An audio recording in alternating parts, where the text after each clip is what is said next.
An outstanding speech by the side proposition containing full of cherry-picked facts, quotes, containing also big amount of misrepresentation, misquotations and misinterpretation that cause a huge amount of fluctuation in this debate. I'll talk about it how. Firstly, they were proposing that world needs technology that would genetically engineer us to be happy forever.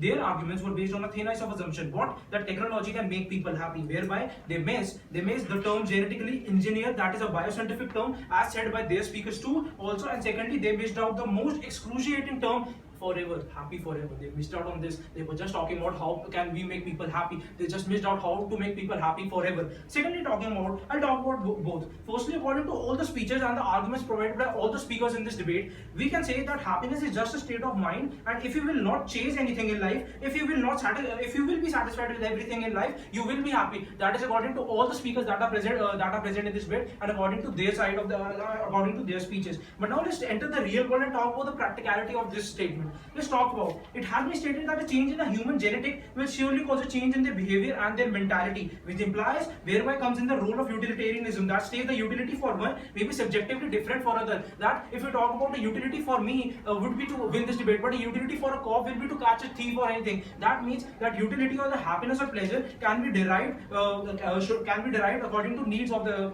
every speaker. That means that they wish to think that a coin has a two sides. This means that every human have materialistic tendencies. That means every human needs, or he even after not willing to chase some human tendency, he has some human tendency. That is the basic assumption of economics. And by fulfilling these tendencies, a human gets a span of happiness, not happiness forever. He gets a span of happiness whereby which is temporary, proving our point that person cannot be happy forever, totally nullifying their side of the motion. Ma'am, you talked about corruption. When we talk about corruption, exactly our point. You didn't talk about how to bring up a technology which comprises of bioscientific terms, that is genetically engineering in an economy like Cuba.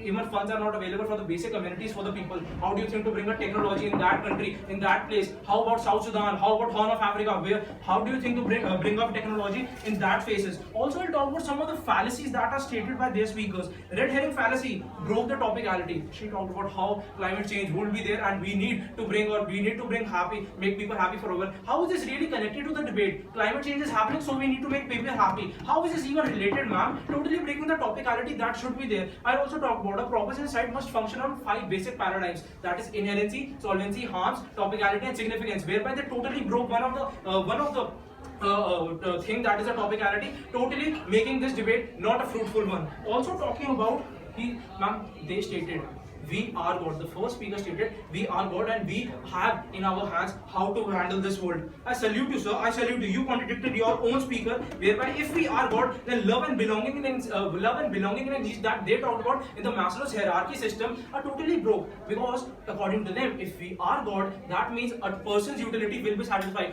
Me, as I talked about, will have a utility to win this bid, but a terrorist will get a utility after killing bunch of people, after doing mob lynching. There will be the utility. Do you think this is ideal for this world? No, it is really not. They were only based on, they showed a very conservative and dogmatic nature in this debate by just talking about everything that they wanted to talk, and not just they just missed out, and they were very reluctant, not accepting the terms and conditions that we are providing in this debate, the arguments that we are providing in this debate. And so after all these reasons, I can say the motion and the premises that you have built, I really think are baseless, and you need to really consider your facts and figures. And so for all these reasons, I am proud to oppose the motion.